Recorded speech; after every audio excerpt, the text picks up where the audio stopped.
Dixo Daily presenta.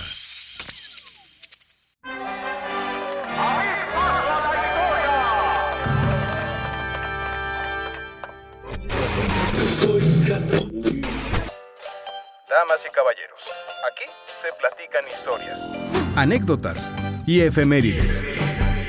Porque jamás la historia se atrevió a tanto. Con Alejandro Rosas. Era 1942 y ese año Pedro Infante debutó en su primer largometraje titulado La Feria de las Flores. Y le hacía de actor de reparto, todavía no era muy conocido. Pero lo que más vale la pena es la interpretación que, junto con Antonio Badú, hacen del tema La Feria de las Flores, que le da título a la película. ¿Por qué no le pedimos a mi gran productor, mi querido Albornoz, que nos ponga un cachito de esa canción interpretada por Badú y por Infante? Y luego les digo por qué. Empiezo con Pedro Infante y La Feria de las Flores. Atravesé la montaña para venir a ver las flores. Aquí hay una rosa huraña, que es la flor de mis amores.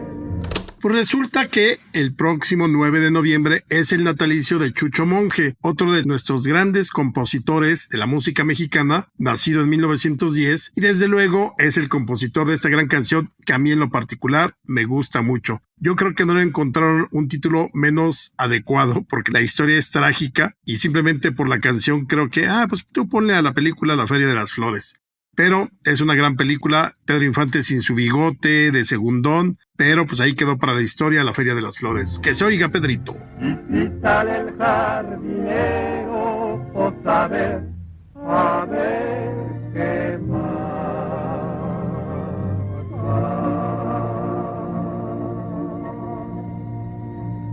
Y ahora sí, bienvenidos nuevamente a Porque jamás la historia se atrevió a tanto. Después de la Noche de Muertos y nuestro especial de muertos, regresemos a nuestra programación habitual con las efemérides, notas curiosas y hechos insólitos de la semana que, para este podcast, inicia hoy.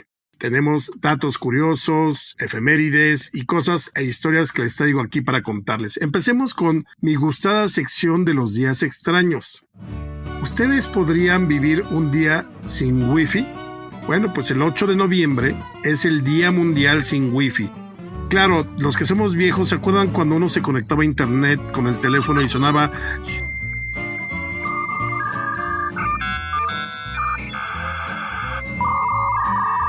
Y si alguien desconectaba otro aparato telefónico, se cortaba la señal, las imágenes porno bajaban como en 77 horas. Era un desastre.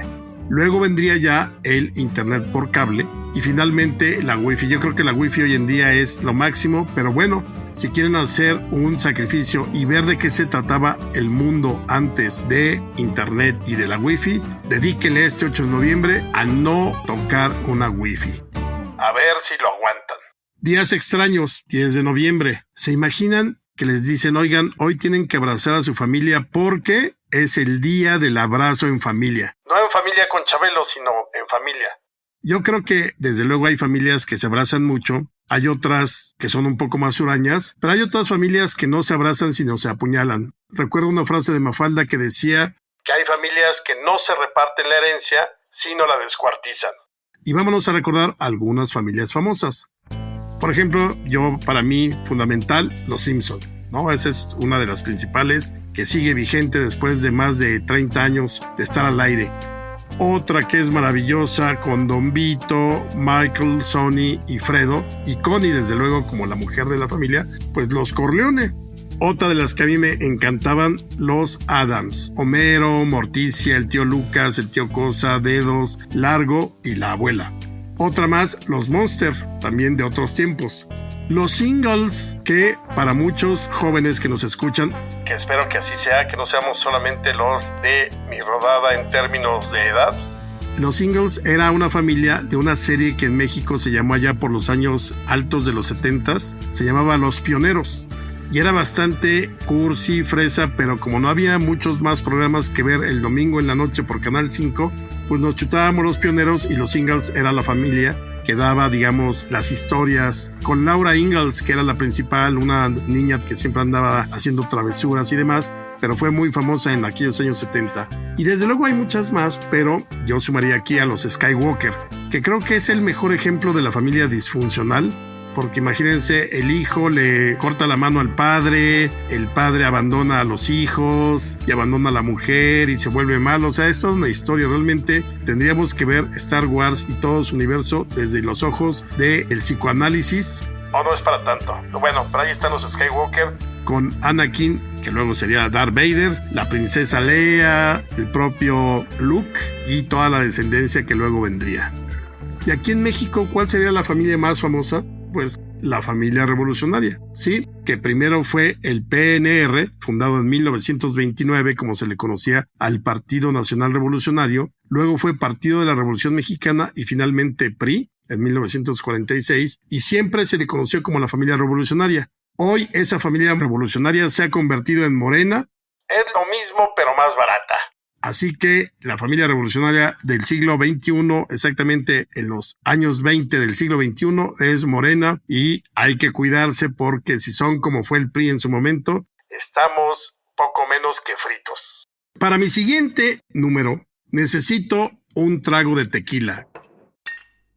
Un tequila blanco así que ayude a las cuerdas vocales, que rasgue el esófago en medio de una gastritis, de esos buenos tequilas. ¿Y por qué les digo que necesito un tequila? Porque también el 10 de noviembre es el día del trabalenguas. Y a ver si me sale la primera. El amor es una locura que ni el cura lo cura, y si el cura lo cura es una locura del cura. Muy facilito, ¿no? Pero pues está el de los 3 tristes tigres tragaban trigo en un trigal, ahí uno se complica, o el de rápido ruedan las ruedas del ferrocarril o alguna cosa así. Pero yo aquí le pido nuevamente a nuestro productor que nos ponga la mejor escena de un duelo de trabalenguas, que en este caso nuevamente a uno de mis mentores, los Simpson, enfrentan por un lado a Barney contra Homero cuando se preparan para viajar al espacio. Máscara contra cabellera, Barney contra Homero. Hola, Homero. Desde que me hicieron dejar de beber, recuperé el equilibrio y la adicción. Mira, Pedro Pérez Pereira, pobre pintor portugués, pinta preciosos paisajes para poder partir para París. Ay, eso no es nada. Mira esto. Pedro Peroto pone ramos. Oigan, pero también esta semana tenemos algunas efemérides internacionales muy interesantes. Hace 35 años exactamente, el 9 de noviembre, cayó el muro de Berlín. Sí, yo creo que fue el monumento a la sinrazón, el monumento a una de las mayores estupideces de la raza humana, que no han sido pocas, algo que marcó totalmente la segunda mitad del siglo XX, que fue el símbolo de la Guerra Fría, porque acuérdense que de un día para otro en 1961, los soviéticos decidieron dividir así, Por sus pistolas, por sus tanates, por lo que quieran. decidieron dividir Berlín entre la zona protegida por ellos y la zona protegida por estadounidenses, franceses e ingleses. Y de la noche a la mañana primero empezaron con una cerca de alambre de púas y fueron construyendo el muro.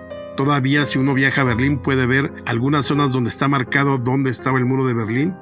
Y eso duró 28 años. Imagínense que de la noche a la mañana ya no puedes cruzar a la calle de enfrente, la mitad de tu familia se quedó de un lado, la otra del otro lado. Fue un desastre, luego vinieron las fugas en globo, en automóviles, nadando, muertes, asesinatos, pura estupidez humana. Pero creo que somos quienes estábamos ya, digamos, con cierto grado de conciencia. Yo prácticamente estaba entrando a la universidad en 1989. Me acuerdo, es uno de los momentos, desde el punto de vista de la historia, que más me han emocionado en mi vida.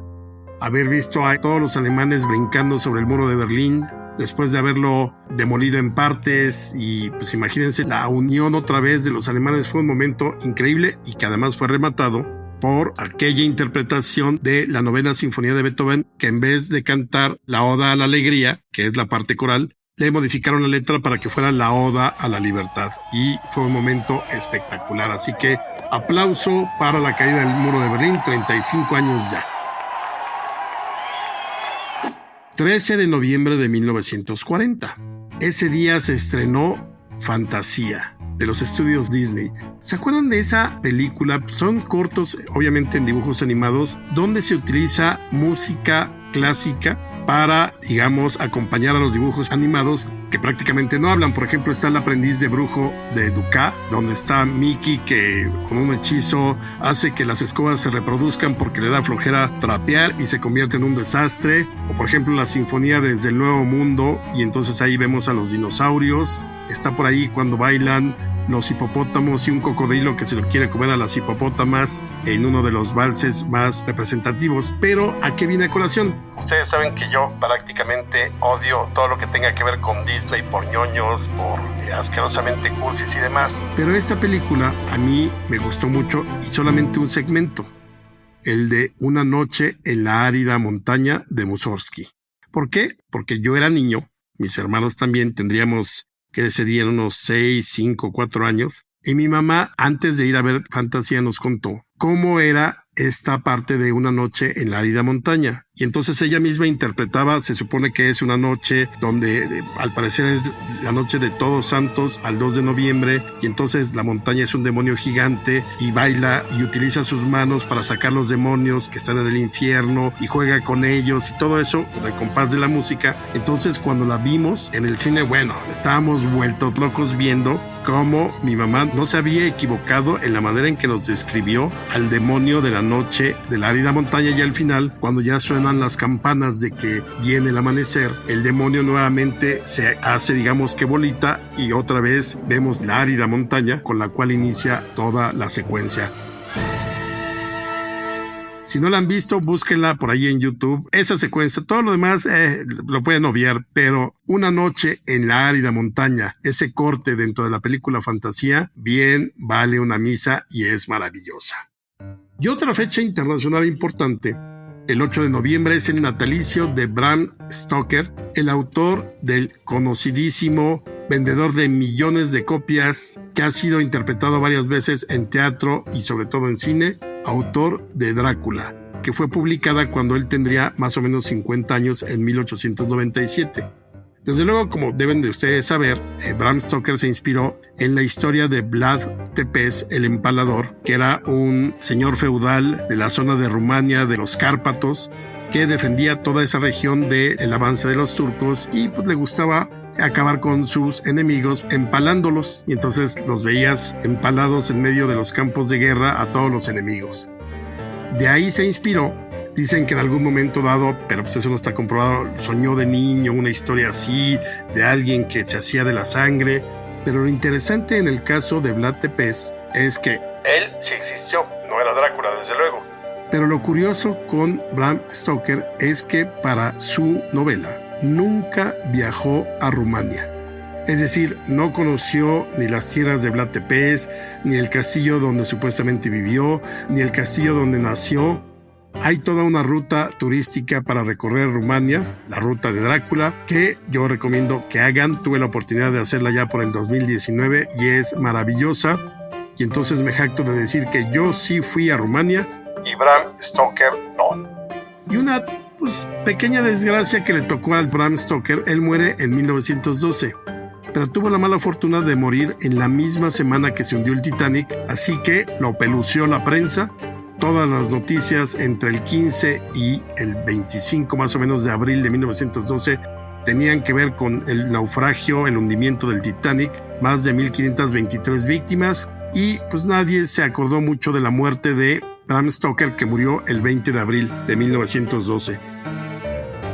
Sucedió un poco con, si recuerdan, Farrah Fawcett, aquella espectacular mujer modelo, yo creo que la principal de la primera generación de Los Ángeles de Charlie, esa serie de 3 detectives mujeres con un jefe que nunca veían. Espectacular. Farrah Fawcett murió, si no mal recuerdo, el mismo día que Michael Jackson, y obviamente nadie peló a mi querida Farrah Fawcett, que yo creo que era una de las primeras fantasías sexuales de mi infancia, pensar en Farrah Fawcett y en su póster donde salía con una sonrisa esplendorosa. Búsquenlo en Google para que vean quién era Farrah Fawcett.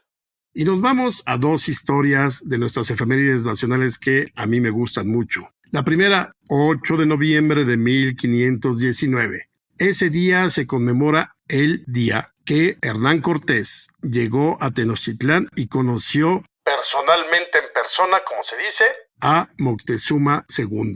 ¿Sí?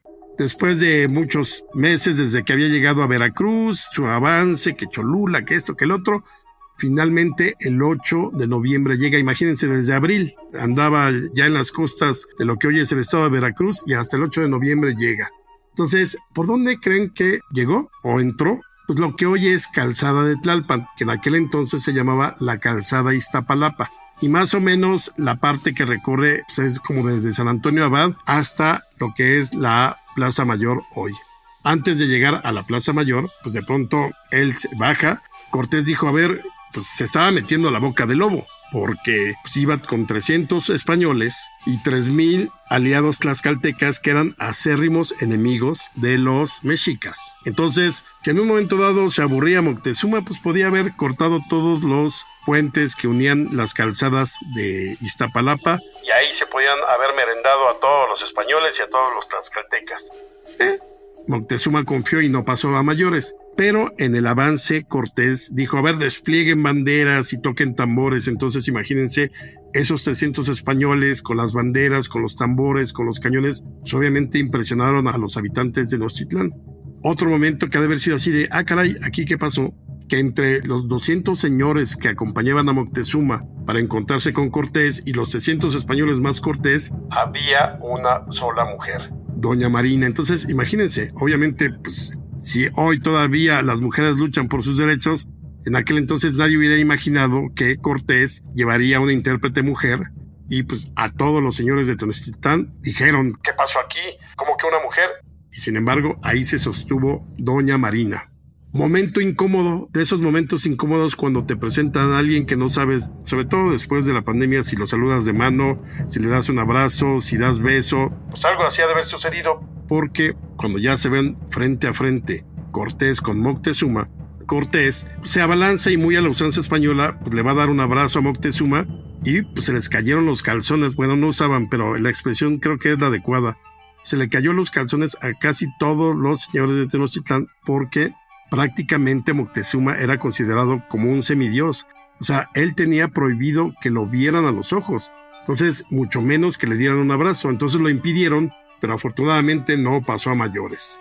Moctezuma les dijo a su hermano, oye, llévatelos ahí a hospedar. Hospedaron a los españoles en lo que hoy es Nacional Monte de Piedad, ahí enfrente del Palacio Nacional actual. Ahí se quedaron prácticamente hasta 1520 junio, cuando tuvieron que salir huyendo. Y enfrente, lo que hoy, como les digo, es Palacio Nacional, ahí estaba el Palacio de Moctezuma. Ahí hubo un gran banquete para recibirlos y ahí fueron las terribles palabras y que yo creo firmemente que todo fue un teléfono descompuesto.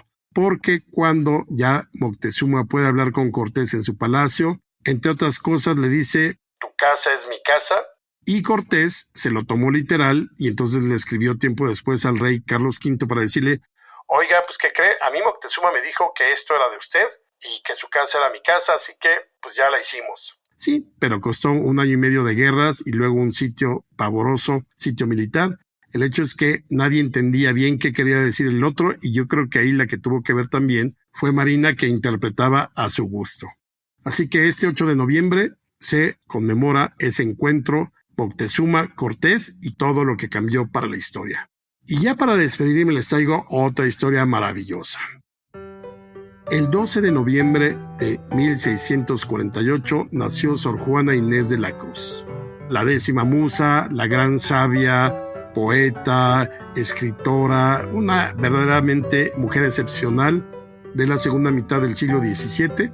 Apenas no llegó ni siquiera a los 50 años y fallece en 1695. Lo curioso es que todo el mundo creía que había fallecido. Pero les tengo noticias. Febrero de 1913 estalla la decena trágica en la Ciudad de México. Luego de varios días de combates, aprenden a Madero. Luego de varios días de tenerlo prisionero en Palacio Nacional, lo sacan. Y el 22 de febrero de 1913 lo asesinan ahí en la parte posterior de la penitenciaría de Lecumberri, por San Lázaro. ¿Qué tiene que ver esto con Sor Juana? Por esos días había una médium escribiente que vivía en la colonia Juárez y que hacía sesiones espiritistas. Ella se llamó Josefina O'Brien. Entonces, pues su gente se acercaba, los que eran creyentes en el espiritismo, que era algo bastante común en esos días, se acercaban y resulta que unos días después del asesinato de Madero, en una sesión presidida por Josefina O'Brien, dicen, y así está la minuta, en uno de los archivos, es el archivo Federico González Garza del Centro de Estudios de Historia de México del Grupo Carso, ahí lo tienen, ahí lo pueden ver. Bueno, esa minuta de la sesión dice que en un momento dado, entre los espíritus que se movían en la sesión espiritista, se apareció Sor Juana Inés de la Cruz, o al menos su espíritu, y decidió en un momento dictar un poema que tituló Al hermano Francisco y Madero. Sí, un poema dedicado a lo que había sido su vida y para celebrar que había ya desencarnado, porque así se decía en el ámbito de los espiritistas, y le escribió lo siguiente: así radiosas se elevan las almas que llevan en su amor a la fe, tranquilas, tramontan, se alejan serenas y solo en su brillo os dejan aquí. Su brillo es el recuerdo, esa luz que no puede extinguirse, que en vuestras almas lleváis, los que adoran lo que es la justicia, los que saben lo que es la verdad. Digo, cuando se dio a conocer este poema, pues muchos dijeron, oye, pues después de 218 años de fallecida, pues sí había perdido el toque porque es bastante pinche el poema. Pero lo curioso es que de todo corazón, Sor Juana le escribió a Francisco y Madero. Y ahí quedó para la historia este poema en una sesión espiritista 218 años después de su muerte, y esto fue 1913. Y esto fue porque jamás la historia se atrevió a tanto. Soy Alejandro Rosas y nos escuchamos la próxima semana. Una producción de Dixo.